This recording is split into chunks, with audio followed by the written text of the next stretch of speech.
This game is only a part of it. It's in everything. It's only a tool that I've been given to tell people, about the big picture. Houston holding the ball. Got away from Marley and hit. Usually means something for Ewing. Allan Houston. Houston ducks under. Got it! With 8/10 left. Allan Wade Houston, born April 20th, 1971. The game is only a part of it. I've been given the tools to play the game and to show that there's a bigger picture in life. This quote from Allan Houston says a lot to me because as the man I am now, I understand exactly what he's saying. Some may take it as clear signs that maybe Houston didn't have the fight in him to be as highly regarded as he was and highly invested in by the Knicks, who paid him more than Jordan at the time to be their franchise player. As the captain of the team and franchise guy beginning in 2001, Houston's Knicks teams didn't win very much, with a win share below .1 for the 5-season stretch and missing the playoffs 3 out of the 5 times in his prime with the team. In 2001, he signed the richest deal in franchise history that many scoffed at the Knicks for and wound up hurting the franchise, some say ever since. He never won a championship, went to 1 NBA Finals, but is one of a handful of guys you think of when the Knicks' name is mentioned. Was Allan Houston a disappointment? Yeah, maybe. Was it his fault? Well, for these reasons, I'll show you why for the most part it wasn't. And like he said, was it really ever about meeting the expectations instead of fulfilling your obligations to open the eyes of young hoopers to the bigger picture? A picture that in life he really won.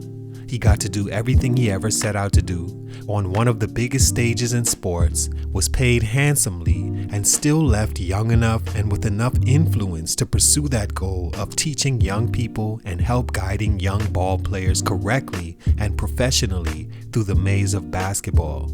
But here's why on the court his growth was stunted, and as good of a career he had, even he knows he could have done more. It's your boy JC, Stunted Growth. Let's get it, man. I did everything that I possibly could to finish my career the way I would have liked to, and my injuries just wouldn't allow me to do it. Quick reminder, if you want exclusive content like workout videos, ad-free features before they release here, and more, head over to the Patreon page now and become a supporter of pushing these stories and efforts to help any young hooper not have their growth stunted.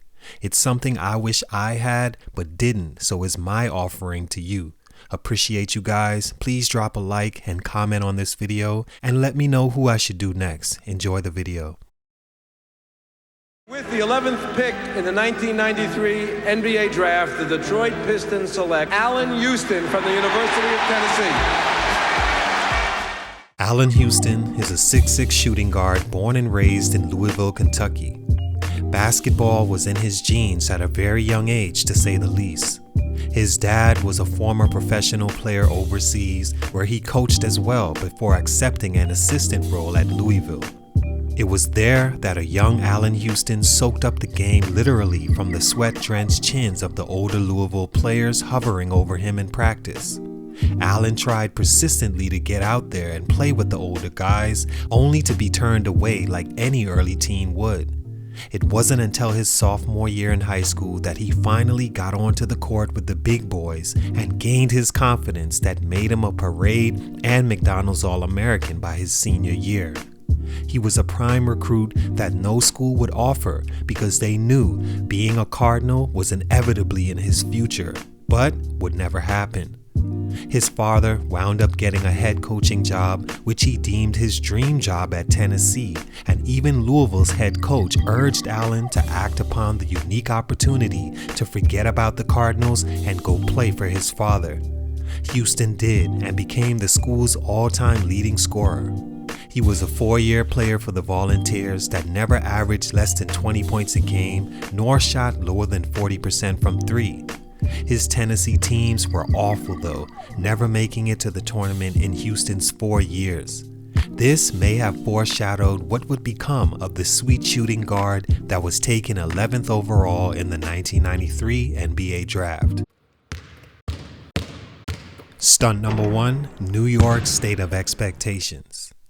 One of the biggest stunts of Allan Houston's career, or at least what's remembered, is the losings his teams did with him as their captain and lead guy compared to the expectations of him.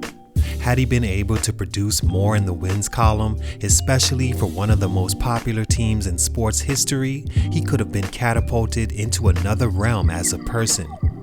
Had he won a championship for the Knicks in those days, I think the entire East Coast may have even voted him as president of the United States. That's how big of fans the Knicks had and how much potential Allan Houston had on and off the floor.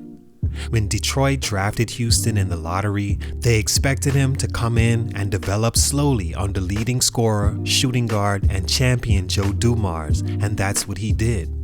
As a rookie, he struggled to get on the floor and averaged just 8 points and shot 29% from three.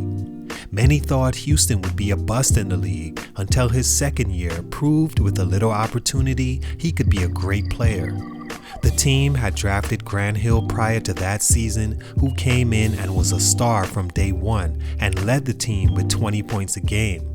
Houston averaged 14.5 behind Joe Dumars and shot over 42% from three. But it was the second straight season missing the playoffs for Allan. In year 3, Houston challenged himself to prove he was worthy of a big payday that offseason and averaged 19.7 points a game behind Grant Hill's 20.2. The team made it to the playoffs but were swept in the first round by Orlando. The Pistons had a nice core going forward in Hill and Houston, or at least that's what they thought. During the summer of '96, Houston was being courted heavily by other teams, especially the Knicks, who had just the amount of signs needed to steal Houston away from the Pistons. Allan was waiting on a call from Grant Hill in the offseason to assure him that they were on the same page, but never got that call and eventually took a deal with the New York Knicks for 7 years, $56 million. He and Hill went back and forth in the media, with Hill referring to Houston as the enemy, feeling as though he snaked them by making them assume he was going to be back, only to jump ship to a conference rival. In 9 seasons with the Knicks, Houston's record is 364 and 342. Not a losing record, but very close to a 500 winning percentage for a guy they gave 2 huge contracts and sacrificed being able to sign better players, and was a huge hit against their luxury tax that the team wouldn't recover from for a long time after Houston left. Of the 5 teams he played on beginning the decade of the 2000s, he hasn't won a playoff series and has only made it there twice. His field goal percentage never surpassed 45%, and from 3, he only shot at least 40% one time in that span. Also in that span, beginning in the 2000-2001 season, his record was way below expectations at 187 and 223, and he was still named the Knicks Player of the Decade by the franchise, having only played half the games of that time period. Knicks fans and franchise may be delusional about Houston, but had he won more, his growth long after could have been helped. Stunt number 2, had the injuries not happened. The reason Allan Houston only played half the decade from 2001 to 2010 was because after just 2 years in, he started having knee problems that would see him miss 30 games in 03-04 and almost the entire season the year following. Houston required microscopic surgery on his right knee in 2003, then came back to play and began having problems in his left knee that he waited the entire offseason in 2004 to have surgery to fix. Instead, he tried to let it heal on its own, and it never happened. After 04-05, he announced his retirement after just 20 games. The team had just gave him that huge contract, which he was able to get paid all of, but left Knicks fans years too early and burdened by a contract that placed him over the luxury tax and unable to trade him for a healthy player to help them win.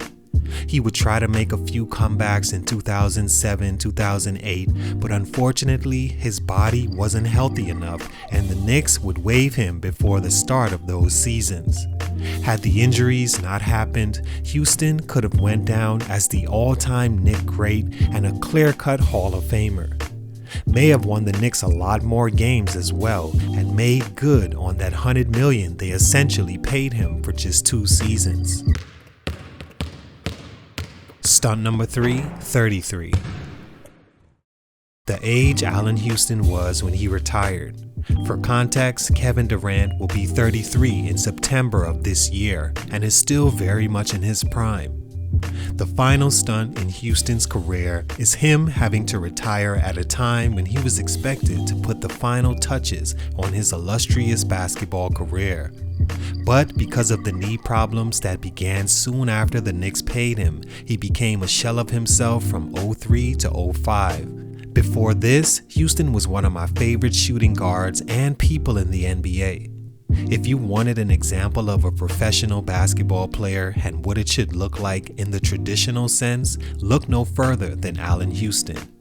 No tattoos, never grew his hair out in a time when everyone had braids. You never saw him sulking on the sidelines. Other than Grant Hill, which was such an unlikely rivalry, never called out or had a problem with his teammates or coaches. Played hard and had one of the smoothest games and jump shots I had ever seen. In the late 90s, he was poised to be a future top 10 shooting guard of all time that looked like it when he hit the game winner against Miami in 1999 in the Eastern Conference second round, sending the Knicks to the conference finals and eventually to the last NBA finals the Knicks ever saw. But the old dreaded injury bug took him out of his prime years at just 33 as he left for good.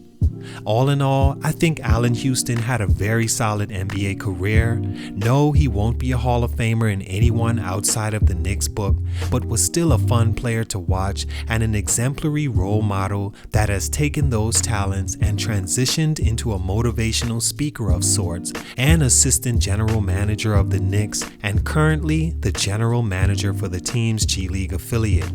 Yes, he could have been many things, but for these reasons, his growth was stunted. It's your boy JC Stunted Growth, and I'm out.